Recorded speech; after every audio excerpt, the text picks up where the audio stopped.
आज हम लोग थैलेसीमिया के बारे में बात करेंगे। थैलेसीमिया एक जेनेटिक खून का बीमारी है। ये बचपन में शुरू होकर पूरा ज़िंदगी लास्ट हो सकता है। थैलेसीमिया का दो मेजर टाइप्स है, alpha thalassaemia and beta thalassaemia. हम लोग का रेड ब्लड सेल्स में दो प्रोटीन है, अल्फा एंड बीटा हीमोग्लोबिन। ये प्रोटीन से बॉडी को ऑक्सीजन मिलता है, जिससे एनर्जी और ताकत मिलता है। अगर ये प्रोटीन में कुछ गड़बड़ है तो फिर बॉडी को ठीक से ऑक्सीजन नहीं मिलता है और इसे हम लोग थैलेसीमिया बोलते हैं। थैलेसीमिया का काफ़ी कोई सिम्टम्स है। सबसे कॉमन जो दिखता है इस फटीग। ये फटीग नहीं तो थकान, माइल्ड हो सकता है, नहीं तो ज़्यादा भी हो सकता है। दूसरा सिम्टम्स है बोन पेन और स्प्लीन जब बड़ा होता है।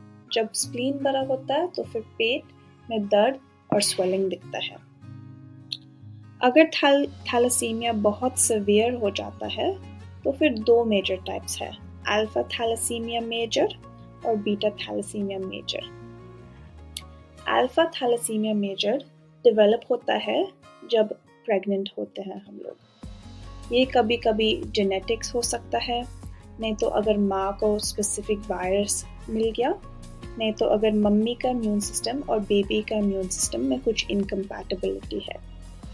इससे बेबी का बॉडी में फ्लूइड बिल्डअप ज़्यादा होता है और ये लाइफ थ्रेटनिंग भी हो सकता है कभी कभी। बीटा थैलेसीमिया मेजर ये भी बचपन में दिखता है। ये जेनेटिक होता है। इससे बेबी को जॉन्डिस हो सकता है, एपेटाइट कम हो सकता है और फिर पुअर ग्रोथ हो सकता है, बोन पेन हो सकता है और फिर बड़े होके डिलेड प्यूबर्टी भी दिख सकता है। थैलेसीमिया का कोई कोई इलाज भी है, कोई कोई मेडिकेशंस, ब्लड ट्रांसफ्यूजन्स और कभी कभी डाइट से भी ट्रीट हो सकता है। डाइट में फोलिक एसिड सप्लीमेंटेशन सबसे इम्पोर्टेंट है, तो हरा पत्ती खाना चाहिए, सिट्रस फ्रूट भी खाना चाहिए। थैलेसीमिया में कभी कभी आयरन ओवरलोड हो सकता है, तो थोड़ा कम आयरन भी खाना चाहिए और कभी कभी कैल्शियम भी डिफिशिएंट होता है, तो ज़्यादा डेयरी खाना चाहिए।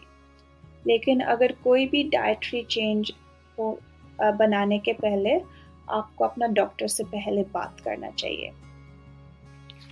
तो ये हुआ थैलेसीमिया। Created using Powtoon.